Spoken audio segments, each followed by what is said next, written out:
Welcome everyone to Neuro Rehab VR's podcast, where we talk about clinician journeys and breakthroughs in AI and immersive virtual reality. This episode is particularly exciting because we are broadcasting live for the first time, and we'll also be taking questions from the audience at the end of the discussion. So please feel free to add your questions to the chat box. And today I'm excited to have a remarkable guest joining us today. I'm Veena Samareddy and the CEO of Neuro Rehab VR. And first, we have Mathew Thengil, who's the Chief Operating Officer and Partner at Ignite Medical Resorts. And Mathew has deep expertise in healthcare operations and has a passion for innovative solutions that enhance patient care. And alongside Mathew, we have Carrie Tyson, who's the Senior Vice President of Therapy at Ignite Medical Resorts, whose extensive experience and leadership have made a significant impact in therapeutic outcomes and patient engagement. So, Mathew and Carrie, thank you for being here. To get you both started, I would love to know a little bit more about you and so that our listeners can also learn a bit more about yourself. And for Matt, it would be nice to learn about your founding story of Ignite and as being a partner at Ignite Medical Resorts. And one thing I will add for both of you is what's something about your story or journey that most people wouldn't expect. Thank you so much, Veena. Appreciate the introduction and appreciate the invitation to be on your podcast. It's an honor. So again, my name is Matt Thengil. I am the Chief Operating Officer for Ignite Medical Resorts. I am an occupational therapist by background. So I am a therapist. I'm a clinician first and foremost.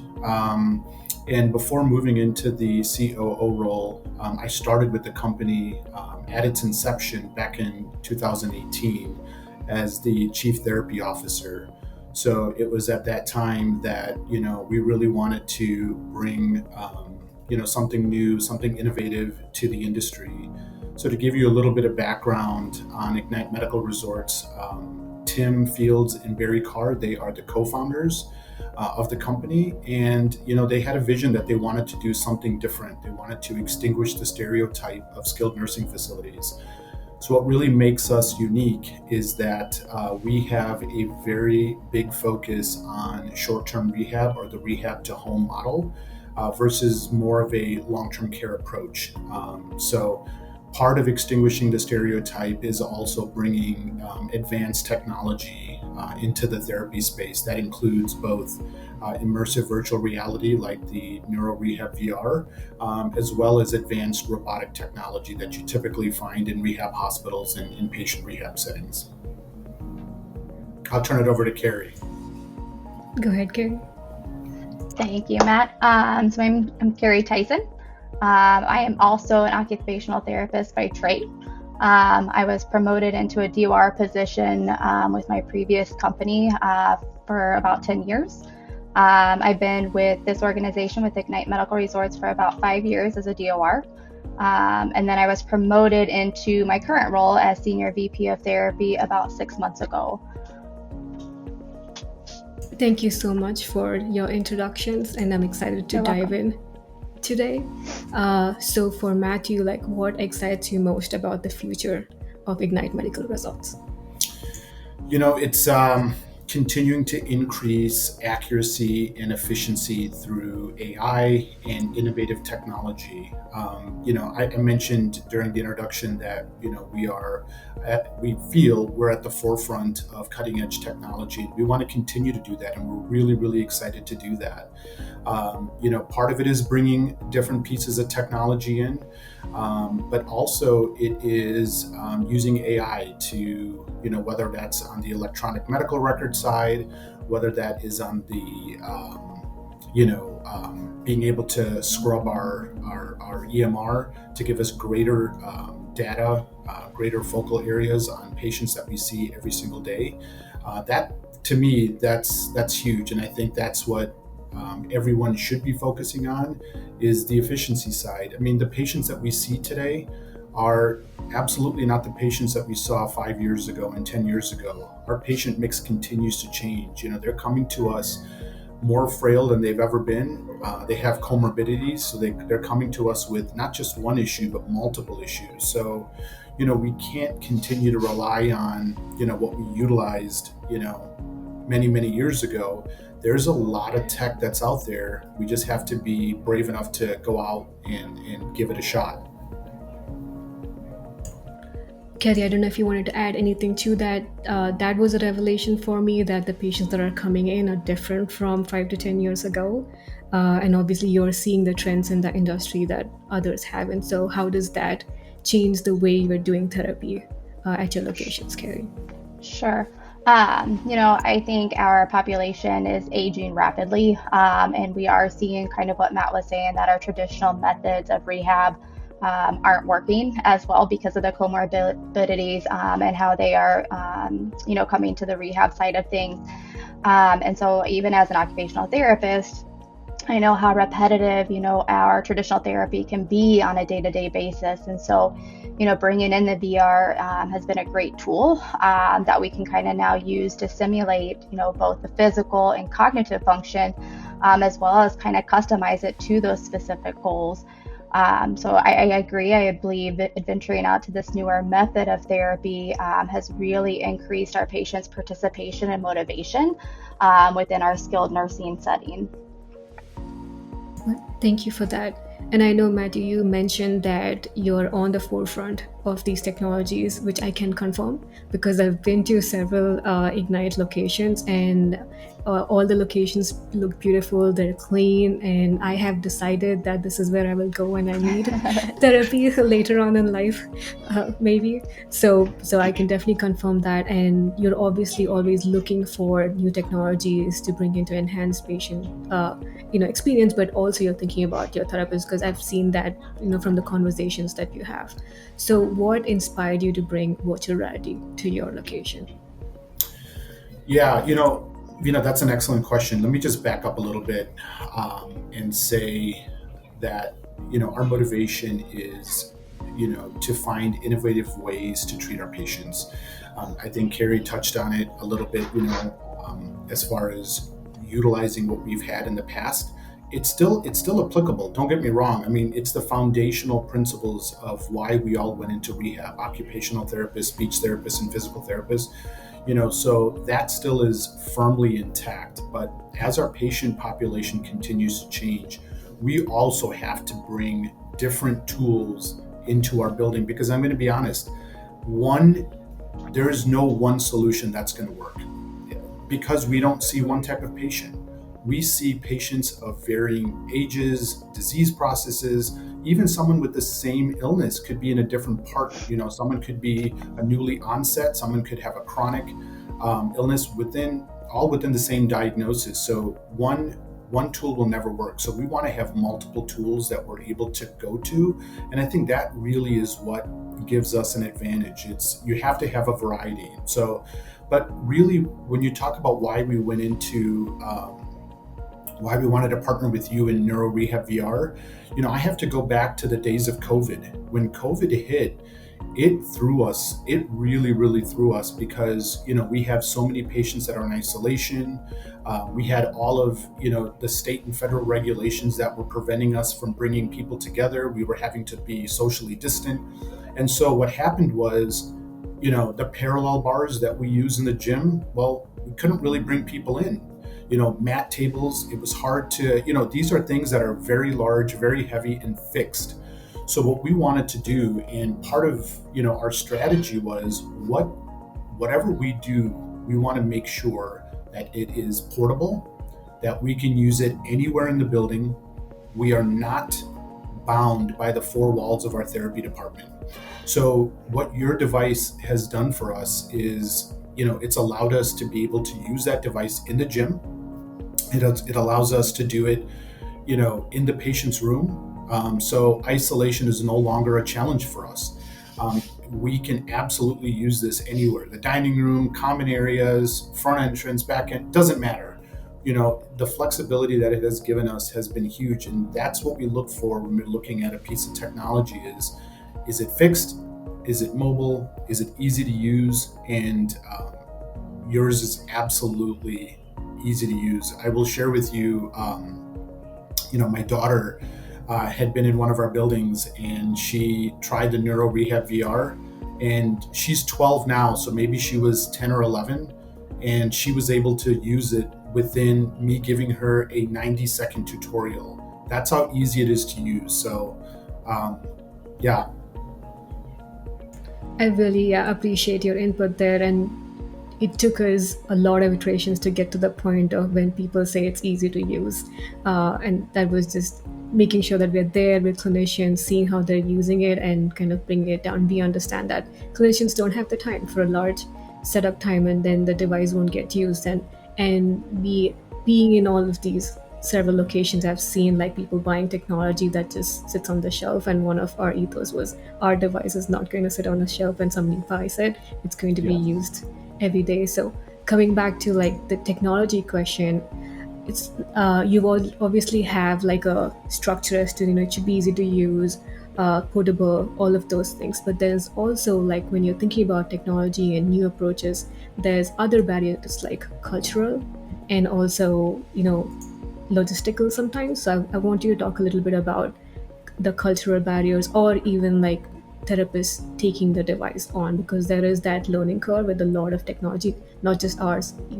And in your location, there's so much technology. You can talk broadly about how has that culture changed within clinicians, or how have you kind of worked with these issues? Yeah, it's an excellent question. I'll start with therapists or clinicians in general. When they come to work for Ignite, they typically are attracted to our company because of the offerings that we have. So they know, based on either word of mouth or being on our website, they know that if they're coming to us, they're coming to us because we have things that they're not going to find anywhere else. So usually it isn't a surprise. But I will tell you, because we have trialed other things in the past and we haven't been successful, we have to have equipment that is very, very easy to use in quick setup time, because we have therapists of all different, I guess, backgrounds in tech, right? We have people that can pick up tech very, very easily, and we have people that are resistant to technology. But, I think you guys did all the hard work, right? You guys put in all the time on the front end to make it so that it's easier for us to utilize on the back end. So, we will only utilize technology in our buildings that are easy to use, easy to set up, and also those who we can partner. We want to partner with a company that wants to help us with our solutions. And listen, you're the CEO, and when I wanted to trial your piece of equipment, you met me in one of our buildings. You met me there, and you sat with me, and you did a full demo with me and another one of our VPs of therapy. So the commitment that you had and that you showed to make us successful, I haven't forgotten that. And it's been a few years since you and I first met. And that's the same expectation that we have for all of the partners that we work with. So, and as far as a challenge for our staff, you have to have really good onboarding. This is not something that you can get a tool and just say, hey guys, next Monday, we're going to be getting this new virtual reality device. I want you guys to start incorporating that into your patient care. It starts with a conversation. It starts with a really good partner. It starts with on-site support. It starts with virtual support. And then it starts with continuing to have that level of support, because like I said before, some people, you just need to give it to them and say, hey, this is how you use it, and they'll run with it. And then there's others that will need a little bit more time. But at the end of the day, if you're dedicated, and all of our directors of rehab that we have 25 locations across 6 states. And everyone understands that when they come on board with Ignite Medical Resorts, that means that you are going to be working with some advanced technology. And that really is what separates us. Definitely, and I can agree with that. Like, I think we have onboarded every one of your locations, and they've been, really open to technology, excited about it. So it's really great to like work with clinicians that want to work with us, and that only energizes us to like, providing the support we are providing, and hoping like at the end of the day, it's all translating to patient care and experience and therapists in the end. So, Carrie, reflecting on your day to day, Like, what are some of the frustrations or barriers that you've experienced that patients face, and how has this shaped your, your therapy and leadership position here at Ignite? Ooh, tough question. Um, I think as far as the frustrations, I think kind of what you guys were talking about, just making sure they have that good onboarding, that good learning, and you guys do such a good job, even if we're just needing a little refresher. So I know, a couple of the DORs have reached out to you actually recently because we were, maybe seeing some of those therapists, either they were newer therapists or maybe they were coming back from maternity leave, so on and so forth. And so, they just kind of needed that refresher to get up and, go again. And so you guys have always been really supportive of just, giving us those tools, to work with so that we can, get that back out to our patients and make the therapist and the DORs more comfortable and confident with, utilizing that device. Going to a lighter note, what gives you joy during your day-to-day, being in this realm of therapy and patient care and therapist efficiency? Yeah. Sure. I think what gives me joy is really kind of watching the elderly population, which they're not, some of them aren't really tech savvy at all. I think about my dad that still has a flip phone as, his communication tool. Flip phones are in now. I think they're in trend. Are they? And so, it's kind of hard for me to kind of visualize my own father using it. But we've seen, like I said, the elderly population, once they get up and going and utilizing the device, they love it. I think sometimes they're a little nervous the first time, on what the heck is going on. This is for my grandchild. But once they see it, once they know that it's a great tool, that it's working, I think it gives not only the patient, the pleasure of working with it, but also, the therapist. I think the therapists get a lot of joy with seeing their patients utilize such a device. I'm glad you say that, because one of the questions that we always get asked is, our population is older, like 65 and up, and will they like therapy? And I think this was a question Mathew also asked me when we were first speaking with each other. So I just wanted to kind of get your perspective on it now that you have had a chance to use the device, your clinicians have had a use device at the clinic, and also your patient population, which is more on the elderly population side. Yeah, I will be completely honest. It has been fantastic. We don't ever, and I mean ever, we don't ever get negative feedback about the Neuro Rehab VR. Our patients love it. We've actually created our own marketing content with our own patients and our therapists using the device that we utilize in the hospital, so that if there's a prospective patient or a family member that's thinking about coming to us, we want to be able to showcase what it is that we have. So we share that at the bedside at the hospital so that they know. And I'll tell you, let's just be honest, just because someone is in our facility doesn't mean that they love therapy. Just because we are a short-term rehab, provider, doesn't mean everyone who comes to us is, jumping for joy at the thought of coming to therapy. We have people that love therapy and we have people that don't. And I will tell you that this device helps us with those patients that don't want to come and do traditional therapy. They're in their room and they say, listen, I don't want to come. I don't want to participate. I don't want to do the things that you're asking me to do. But while we give them the Neuro Rehab VR, we're putting them in a simulated environment. So sometimes, we're having them do a different task that they have no idea that they're rehabbing. They have absolutely no idea that they're raising their arms, or they're marching, or they're standing, or they're walking, or they're reaching and bending. So we're having them do all these different things that we wanted them to do in the first place, but we're having them do it without them thinking that they're doing therapy. So it's been wonderful. Thank you for that. And that was one of our goals too. And us starting inside a clinic helped us see all kinds of patients, the ones who love therapy and they're motivated, and also see patients that didn't want to be there. They were there because their family wanted them to be there. And we saw that joy in them when we gave them VR, and I was just hoping that others would be able to see that too. So I'm glad that's happening at Ignite. Uh, it makes us excited to keep doing what we are doing right now.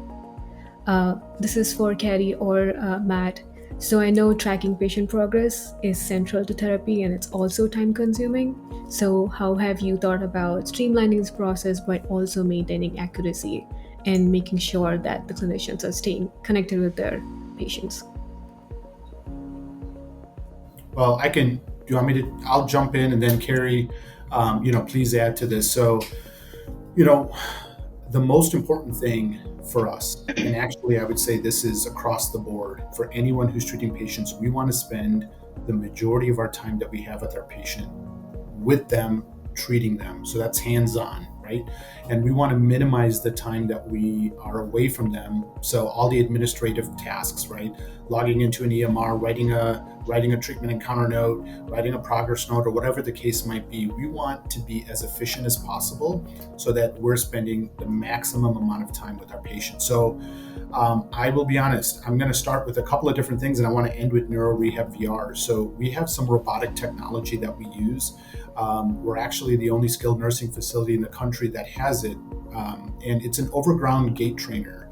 But what it has done for us, it has allowed us to have just one therapist with one patient. Because without that device, we would need a minimum of 2 and maybe 3 or 4 different therapists to be with that single patient. So what happens in that scenario? We're super inefficient.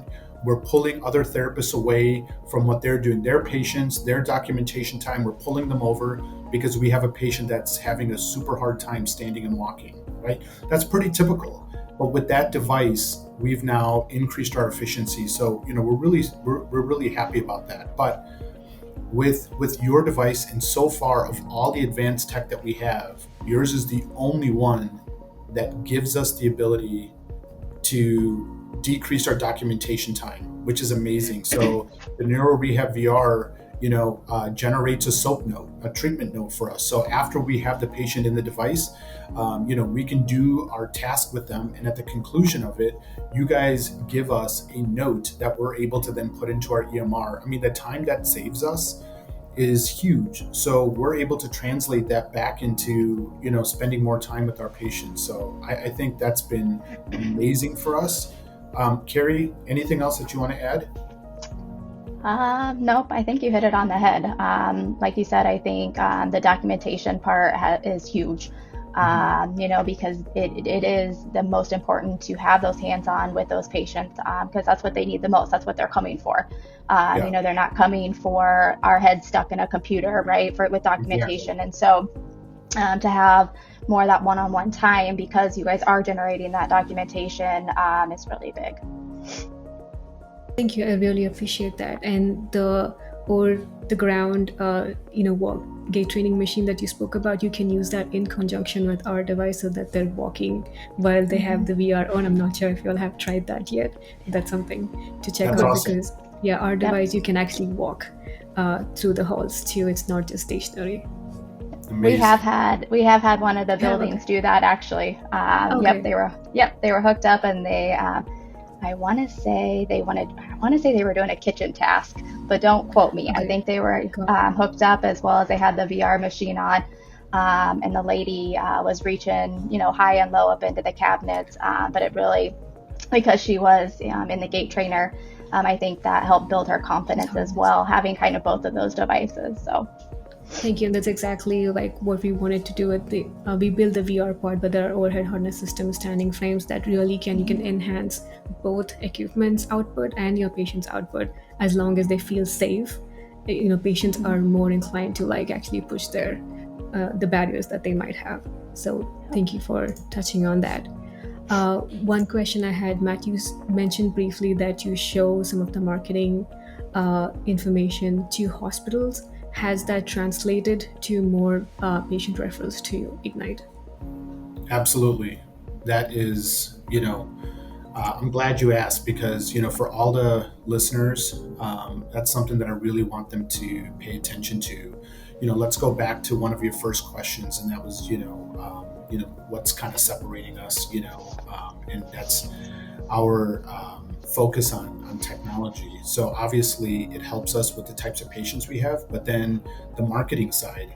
Let's say you happen to be a patient or a family member of a patient that's currently in the hospital, and you're shopping for, a skilled nursing placement. What are some of the things that you're looking for when you want to come to a skilled nursing facility, right? Obviously, is my mom or dad going to get therapy? Can my mom or dad get therapy on weekends? And then, what types of equipment? How are you going to treat my mom or dad, right? My mom and dad, maybe they can't stand, maybe they don't want to participate in therapy, maybe they're resistant to rehab. Like, what do you offer? And so when we have them either come to our resort, we will actually take them into our gym and walk them around and show them everything that we offer. If they can't do that for whatever reason, maybe it's time, maybe it's location, we then share the video that I mentioned to you. We share that at the bedside. So we don't want to just show them a picture of a device. We want to show them a video of the device of an actual patient being treated in our building by our therapist. So this isn't a kind of a stock video that's just generic that we're sharing. It's real life, it's real patients, real staff. And it has a huge impact. And I will tell you, when a family member or a patient sees the 7 or 8 different videos that we have, it absolutely translates into more referrals. It also shows the investment that you're making into like their therapy and outcomes, which is, you don't see that a lot in a lot of facilities. And that's also what I can say differentiates Ignite, because you think about it, you care for the patients, and you're investing into it. And a lot of locations don't do that. So thank you for that. And when you speak about like you want them to, when they decide to come with you, it's a decision that they've made with like confidence and happiness. And that's the same way that we try to approach us working with our partners. So we're on the same ethos there. So this is Carrie. One of the things that we kind of touched upon was the aging population is rapidly increasing, and by 2030 there will be approximately 70 million people that is comprising about 20% of the US population who are age 65 and older. And for me at Neuro Rehab, we created this so that we can solve some of this, where you said, where you can have one patient with one therapist, but not more than that. Or you could also have the therapist working on their therapy maybe after hours, or just giving them enough therapy that you'd have better outcomes. And from your perspective, obviously you're at that forefront of this technological advancement. So what do you think the industry should do, and the steps that they need to take to actually be able to provide for this aging population that America is going to see in the next 5 years? Sure. I think with kind of like the technology that Matt has mentioned, including the VR, I think it's super important for the patients to know that we have that available, because like you said, there's going to be more homebound patients. There's going to be more patients that maybe aren't up and walking their wheelchair level, and the VR is able to still allow them to work on the goals that they have set for themselves and that the therapist have set for them, because they don't have to be necessarily up and walking, or they don't necessarily have to be in a building, because like Matt had said, the VR is very mobile. And so you can take that into the home settings, into rooms when they're, in isolation. And so I think, just knowing that we have that type of advancement in our technology is something that, hopefully, even the families of this older population, that they understand that technology is huge, and technology is going to get, their loved ones where they need to go, probably faster than kind of our traditional therapy. And kind of like Matt said, I know that that's our foundation, but without that technology, I think it's going to be super hard to get those patients back to where they want, back to their baseline, back to their home setting. Matt, I don't know if you wanted to add something to that as an industry as a whole, like what the industry should do. So Never I prepare. think first and foremost, with the aging population, you're right. We're going to be seeing numbers that are just going to be incredible as far as people getting into the 65 plus age bracket. So as industry leaders, all of us here, we need to do our best to attract people to want to come into healthcare. I think there's a lot of people that are turned off by healthcare just because of the staggering numbers, but you know when what I hope is that when people hear a podcast like this, or if they come into one of our resorts, they're motivated and not nervous. They're motivated that there are solutions and that we have partners that are working to help people like us treating patients finding different alternatives. So, there are so many different options out there. We have, a lot of AI partners, people coming out with different types of EMR. I mentioned your product generates a soap note. I still feel that we are at the very beginning of what I feel like is going to be this huge explosion of advancements in technology and AI that's going to help us to do things more efficiently. And I think if we can be more efficient with our time, then we can A, spend more time with the patient, B, do our job. We can actually come in, see our patients, and then, head back home, as opposed to logging so many hours, getting, trying to catch back up with paperwork. The paperwork is what I feel like is the most burdensome in our industry. So I know that there's a lot of smart people out there that are working on strategies and solutions right now to get us there. But no doubt, the aging population is something that we all know and are all thinking about. Staffing, as it relates to that, is a huge concern, and that's not just therapy. That's nurses, that's CNAs, that's everyone who's taking care of a patient. We're going to need more of them. So, I think what we're doing and what we're hoping to continue to do should be what motivates people to continue to want to move into healthcare. Uh, Thank you for that. And then you just spoke about moving into healthcare. Both of you started off your careers as, occupational therapists, and now you're in leadership positions at Ignite. So I think we'll start with Carrie. If there was an aspiring clinician that wants to take the pathway that you've taken, where you start off with a PT or an OT, and has been able to like grow to a leadership position as you have, what advice would you give them? And then Matt, same with you. Sure. Really just kind of don't change. Don't change who you are. I think, with your hard, your strong work ethic, respecting, continuing to have that passion with your patients, with your company, being, moving into these leadership roles. I feel like I've taken on a little more tasks, but I haven't changed who I am. So I'm going to continue to, work hard. It might just be different. It might not be with a patient every day, but maybe it's working, alongside Matt, alongside, Tim and other ID members. But really just don't lose yourself and just continue to work hard, like obviously you have been if you are looking at moving into that leadership role. Yeah, I think Carrie, you were right on. Don't change your values, but at the same time, you have to be very, very open to the idea that the industry is in constant change. So if you are resistant to outside change, I think that makes it more difficult to advance in your career. So, we have been open from the very beginning, and everything that comes at us, we are always going to take a look at it. I think trying to be an agent of change. We talked about some struggles here. We talked about the different types of patients that we see today versus 5 years ago. We talked about the aging population. We talked about staffing shortages.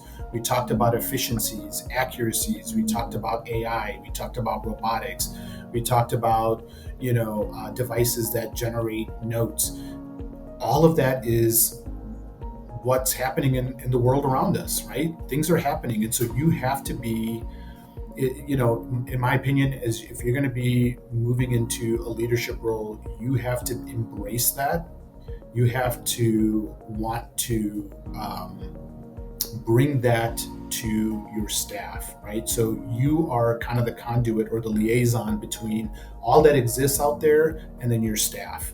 So how do you make your staff's day to day easier? How do you make treating the patient more efficient? At the end of the day, we're all here for our patients, right? Everything we do every single day is for the patients that we see. Without patients, none of us have a job, right? So that's still, as Carrie said, that doesn't change. So your focus on, continuing to provide top-notch quality patient care has to be number one. But then, being that agent of change for everything else that's happening around us, I think that's critical. And I'm glad you touched upon that, because it's easy when you're in a job to do the day to day and not think about other things. And the people are constantly thinking about how it can be, your day to day can be improved, your patient can be improved a little bit every day. And I've seen them go up in those leadership positions. So congrats on, where you are at today. I'm sure you're proud of everything that you've done. For the next one, I just wanted to know if there were any patient stories at Carrie or Matt that you would like to touch upon. I can give a couple. I know I feel like when we get a lot of patients from the hospital, they come in with a lot of fear, a lot of anxiety. So we had actually a patient, he had a total knee, and he came in, range of motion wasn't very good. He was obviously struggling with pain. And so, we were doing all the traditional passive range of motion, getting him on the mat, so on and so forth. And so finally, one of the therapists had utilized the VR, and it kind of was an escape per se, or a distraction to him. And he, one of his ultimate goals was to go on his family summer vacation. And they were going to the beach, I think, California maybe. And so they had placed the VR on, and he started doing the range of motion, and it was just kind of distracting him from having that pain, right? He was walking virtually on a beach, but again, at the end of it, he was still having pain, but it definitely made it more comfortable and more tolerable. Because again, the VR, he was just in a calm, collective place, and he was just kind of escaping that pain. And so, in turn, his range of motion was great by the time he left. He walked outside of our double doors, and he took pictures and sent us pictures, and he got to go to that beach, that family vacation with his family. And it was just because, the VR just kind of took that distraction away from him, and he was just able to kind of relax into the therapist's hands when she was doing the passive range of motion, because he was more in tune with what was going on, at the beach level. So I thought that was a pretty incredible story to see. And then the other one that I had, we had a patient, kind of COVID. It was the COVID stage. She had COVID-19. She was in her room. She had increased depression. Obviously, she was, battling the isolation. We couldn't bring her out of her room. Kind of the same thing. We just started with a VR, just a very calm and collective, environment for her. And her goal was to, I think, cook Thanksgiving dinner. And so we started off with just a kitchen setting. And then after the kitchen setting, we started reaching, high and low off of the shelves, right? And then we started doing sidestepping. So we kind of just gradually challenged her on the VR. And then eventually, once she gained kind of that confidence, then we kind of moved that VR up to, real life setting. And so at that point, we were able to get her out of our room. Her restrictions, she was past the point where she didn't need to be isolated anymore, and she walked into our kitchen, and she did it with a breeze. So again, sometimes that VR just kind of takes them away from the reality, and puts them into a space that makes them feel more calm, and just kind of helps them regain their confidence. That really warms my heart when I hear these stories because, as you know, we do not work directly with patients. So we always love hearing these stories, like the impact that our solution is making. This is quickly for the And audience. If you maybe, have any questions, please add this into the chat box, and we'll take questions in the end. hey, But Matt, Vina, if can you I did you add have to anything that? to add to that?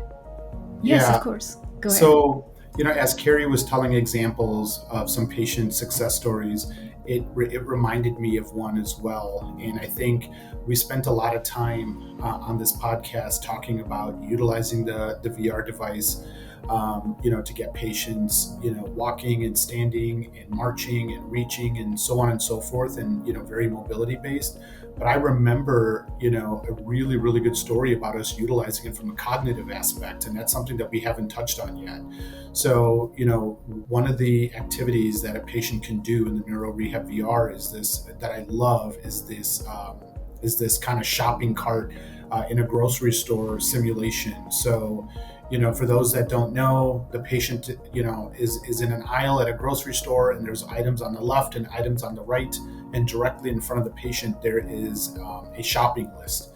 So they have to look at the list, know what they need to grab, and then the mobility part is there too. Then they're having to reach or bend to get things off of the shelves on the left or right side, and then put it back into the shopping cart. But what I love, and I remember the family member really loving when we told them, hey, you know what, at this point, we're able to take the shopping list away from them. So we tell the patient, I want you to memorize the list, take a look, I'll give you a couple of seconds, take a look at what's in front of you, and then we're going to take it away. And then I want you to go ahead and grab all of those items. So, very challenging. I think, sometimes we overlook kind of the cognitive side. So you guys really touch on everything from the mobility and from the cog. And so that was a really good example. Thank you. I appreciate that. That is something that we hadn't thought about until clinicians asked us for it, and that is why we take feedback very seriously, and we try to be always in touch with our customers, asking how things are going, what small things can we add into the experience that will enhance it, make it 80% better. And just hiding the shopping list was one of them. On the dev side of things, it was not the hardest thing to do, but everybody loves it. So we're always open to feedback like that. And there have been many instances like the grasp mode in retail therapy too was added from clinicians asking us for it. So I have just a couple of last questions. One is, as we're kind of wrapping up, is there anything else you would like to share with our audience about your journey, or Ignite, or as a whole, like anything that you missed?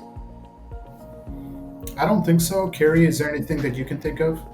I was just going to add, I think that, there has been an overall positive effect, not only on our patient outcomes, but I also think it's had a positive effect on us as therapists by allowing us to kind of offer more engaging and personalized approaches to the rehab. Again, I know as an OT, again, we can get very repetitive, a lot of burnout, and I think that the virtual reality gives us kind of a whole new look into the therapy world, and gives us, more aspirations to our patients as well. So I think not only is it being great for our patients, but I think it's been a really positive effect for our therapist as well. Thank you. As someone, maybe a patient or a caregiver, sees this podcast and wants to reach out to Ignite to maybe bring their loved one in, how can they contact you, and where should they contact you? Yeah, they can come on our website. There's a way to, there's a contact us section of the website. They can reach out directly. Someone will be in touch. That's one way. Social media. We're on all the platforms, so anyone can message us through our social media platforms. If they happen to be local, we always encourage people to come in person. I think it's one thing to hear about us or see things online, but it's something else to come in and experience it in person. So they should, if it's local, we're in Indiana, Illinois, Missouri, Kansas, Oklahoma, and Texas. And so if we're local to you, please come and take a look. Well, thank you so much for that, and thank you for your time, both Matt and Carrie today. This has been inspiring and also very knowledge. I've gained a lot of knowledge today, and thank you so much for being such amazing partners for Neuro Rehab. We are, and we love working with Ignite Medical Resorts, and hope to continue to do so, and change the industry together. Thank you so much for Thank you, having us. Vina. It Yeah, was thank fun. you so much, everyone. This is the end of our live cast. Thank you for everybody who's in the audience for joining us today and spending some time with us. Have a great day.